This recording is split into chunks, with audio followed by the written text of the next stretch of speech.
this year? Yeah, Craig is a proven elite closer. We're looking forward to him handing the ball to him in the ninth inning for us. Personally, in getting to have some understanding of him, I think he'll thrive on the energy that is Fenway. And after spending a year on the West Coast, I think he's truly looking forward to being back on the East Coast. John, how much research, if you will, goes into trying to decide whether a guy's personality is the right fit for a market that scrutinizes everything that he'll do? There's a lot of background work that is done. Obviously, with Frank Wren being over here, who had him as a general manager in Atlanta, knows him very well from the time he signed a pro contract over there. So there was firsthand experience and knowledge of Craig, and that's part of the reason, in addition to the talent that he is. I feel like this is a very good fit to add to our bullpen. Can you talk about how the bullpen will look now, starting in the sixth inning on? I prefer to go from the reverse to the back end. So you get Gimel in the ninth, Koji will be in the eighth, and then depending on who's available on a given day with the recent usage, we've got Taz, Carson Smith, and then with the left-handers, to match up. We're a deeper bullpen. We've added strikeout ability with both Smith and Kimbrel, and we've got the ability to match up maybe earlier in the game if it calls for. With those late innings to be designated to Uehara and Kimbrel. How much does it benefit to have different looks in the last few? Craig's a classic power guy. Carson's got the heavy sink and the three-quarter delivery. Koji's got the deception and the splitter. How much just changing eye levels and looks for hitters over the last time through the order? How beneficial can that be? If each pitch to their capabilities, it'll give us the ability to mix and match when an opposing lineup calls for it. Carson Smith might be one of the more difficult right-handed relievers on any right-hander in the game. So I'm not to say he's only a matchup type of guy, but big thing is we've got multiple guys we can go to in the event that we need a strikeout to shut an inning off, where maybe in years past the clean inning to give a reliever was probably the way we went, rather than having the ability to come in and shut down a threat with a strikeout. As you're watching guys throw this early in camp, what are you getting out of that? What are you watching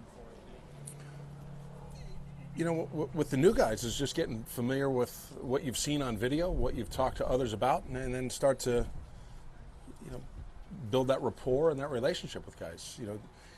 Today you get a chance to see all the work the guys have put in the offseason, and it's translated into how they command the baseball, just around the strike zone a little bit more frequently. So you don't want to jump out too early with any kind of conclusions. Obviously, it's February 19th, but today's day one, and it's an important day. So today is about familiarity and the beginning of getting our pitching staff in shape.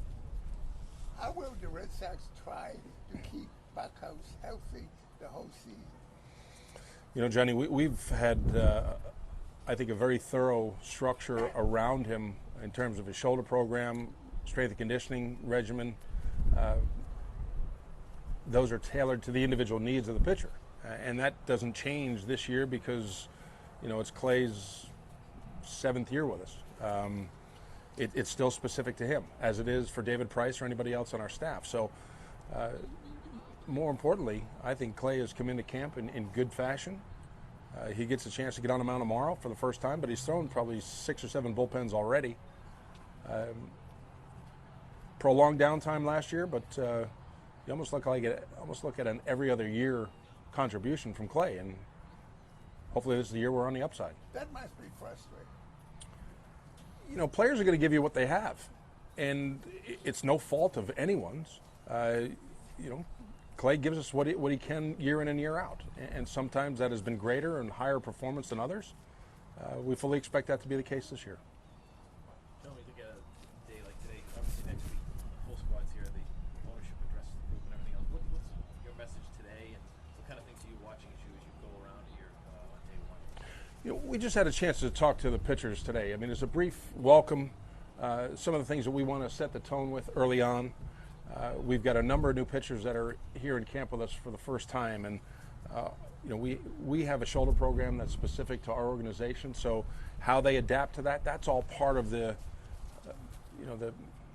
the adaptation of coming to the Red Sox. So some guys are going to go through that. We outlined that. Carl spoke to them about what his expectations are for the pitchers inside this camp. But when we get together as a group, every guy in our uniform is going to be working through something individually, whether that's coming back from injury, joining the Red Sox for the first year, coming back from maybe subpar performance. My goal is that when our guys come into work every day, they recognize that they're working through something individually. But what we need to expect from all is to buy into our team concept, and what's good for us as a team will hopefully allow them to balance their individual distractions that might present themselves. John, Craig mentioned before that important that even these early bullpens, every pitcher throws with a purpose. Is that something you stress to all your pitchers, that every bullpen is important even in these early stages? Tom, that's ingrained into a pitcher the day he signs a minor league contract. That's their craft. That's their profession. So every time, you have limited opportunities to get on the mound and work on your delivery, work on the field of baseball. So those aren't ever really taken for granted. So there is a purpose behind every pitch that is executed, whether it's in early spring training bullpens or leading into the start of a given game. So, yeah, that's kind of a mantra that goes along with the ink drying on a contract.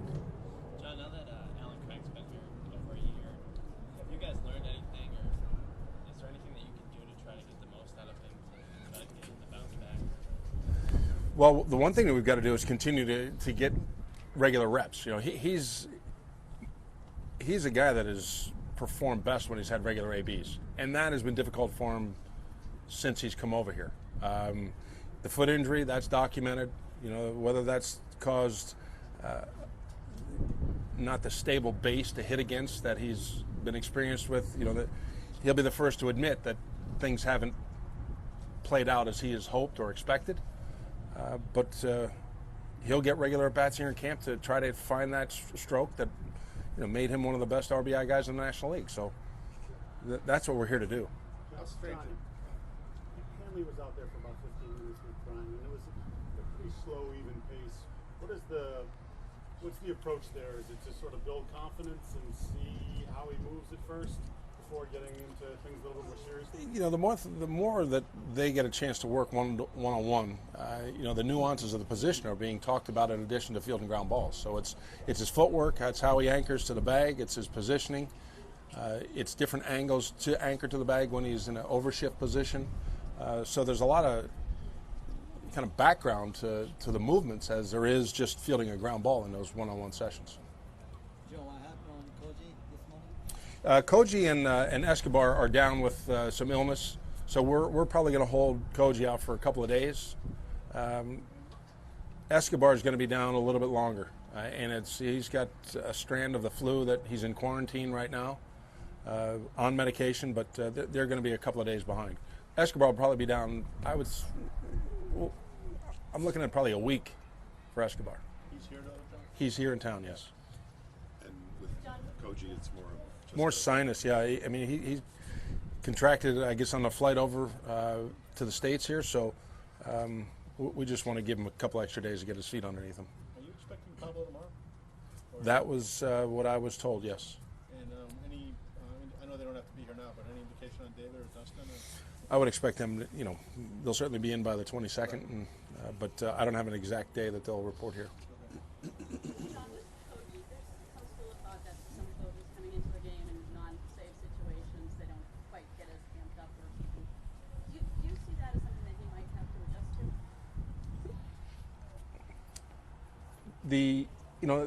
Maybe the atmosphere of the ninth inning won't be there, but if you look at what Koji's done when he's not been a closer, it's probably equal to what he was as a closer. Koji is the true definition of a very good pitcher, regardless of if he started for Baltimore for the first 5 innings of a given game or when he went to the bullpen in Texas and then ultimately came to us. He's been a very good pitcher regardless of the role, and he's a veteran. He knows himself, he knows what he needs, and we're confident that whether it's the ninth inning on a given day or earlier than that, he'll pitch very well.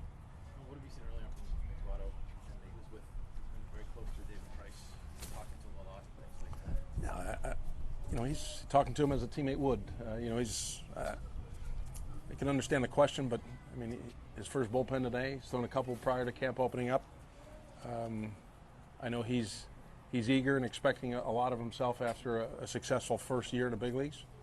But those conversations with David are only going to get deeper and more frequent. So he's got a great guy that he can hopefully look to him as a mentor as he advances in his own right. Do you have to tell a guy to do that, or does that come naturally? No, I think it comes naturally. I mean, you always give suggestions, but I think the one thing that David Price has established for himself is he's done it with many people, many pitchers. It's why he's got such a strong reputation as the teammate that he is. So in the early camp here, that's kind of happened kind of naturally or organically between the two. Obviously, you mentioned this is his first bullpen for him here. He was talking about the pitch tipping. Is that something you guys have confidence in that he's passed and he understands what he was doing? Oh, he understands it. The guy 60 feet away told him what he was doing. So, the game is the greatest teacher we have. And through his experiences, he saw some things on video. We pointed some things out. And you're never static. You're always evolving. And whether it's through a development of a pitch or eliminating a tendency, that's all part of staying consistent with your performance at the big league level. Your opponent's going to tell you if you're doing something that's noticeable. Thank you, sir. What time tomorrow? Will be 9:30 or 10. It'll be 10 o'clock every day, Johnny.